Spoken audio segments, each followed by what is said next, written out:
Я занимаюсь созданием фотокартин на холсте. Это получается фотопечать на холсте и натягиваем их на подрамник, и получается картина. Да, помогает. На парах мы изучаем, как анализировать конкурентов, целевую аудиторию, также различные методы взаимоотношения с клиентами, как правильно выстроить с ними диалог.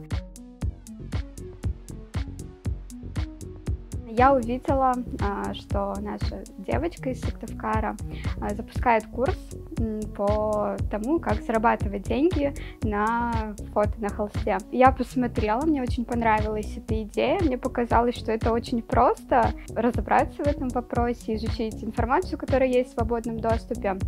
Собственно, я так и сделала и не прогадала. Сначала я сделала картины себе домой с фотографиями брата и сестры и с собой, можно сказать, для того, чтобы их сфотографировать, для рекламы потом эти фото использовать. И также я сделала одну картину по бартеру знакомой девочке для рекламы в Инстаграме. Она прорекламировала ее и на следующий день сама сделала заказ себе уже.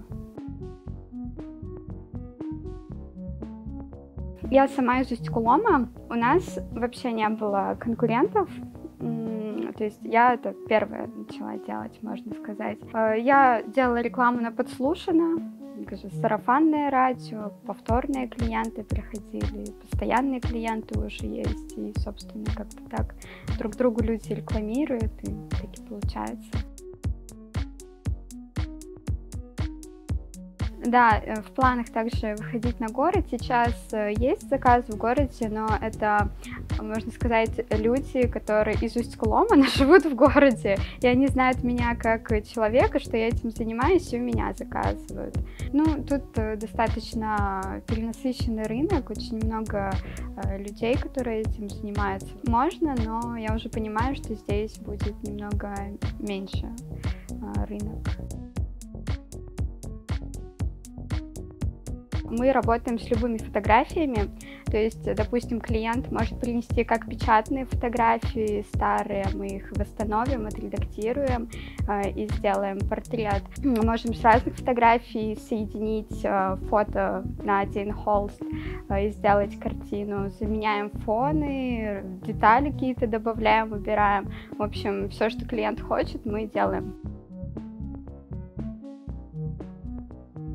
Конечно, есть помощники, у меня есть дизайнер, который обрабатывает фотографии, по возможности я делаю сама, но в основном всю работу делает она. Также мне очень помогает моя семья, мама, она зачастую берет картины на работу с собой, чтобы клиенты забрали у нее. И папа, он помогает мне пилить доски, а брат помогает пилить рейки.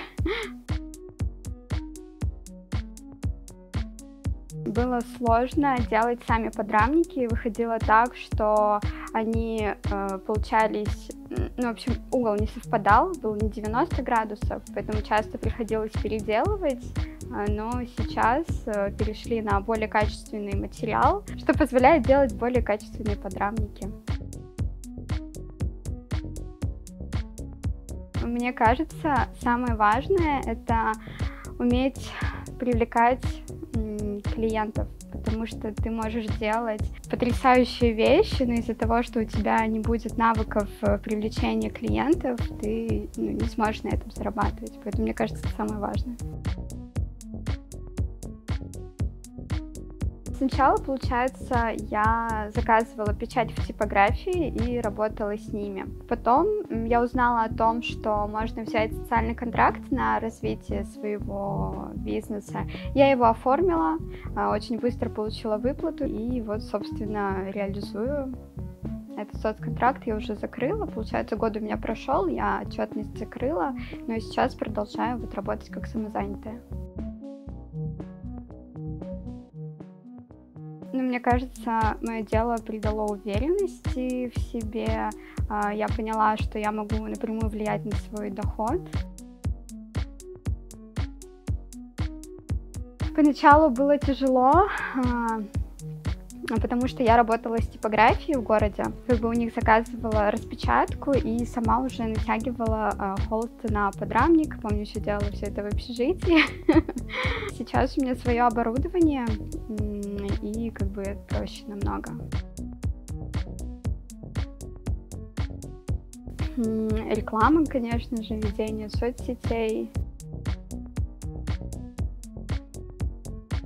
Я хочу запустить еще, скажем так, 2 продукта. Это картины по номерам, по фото. У меня он сейчас есть, но я как бы работаю в партнерстве, то есть перезаказываю, скажем так. И также картины флип-флоп. Ставьте фотку сюда.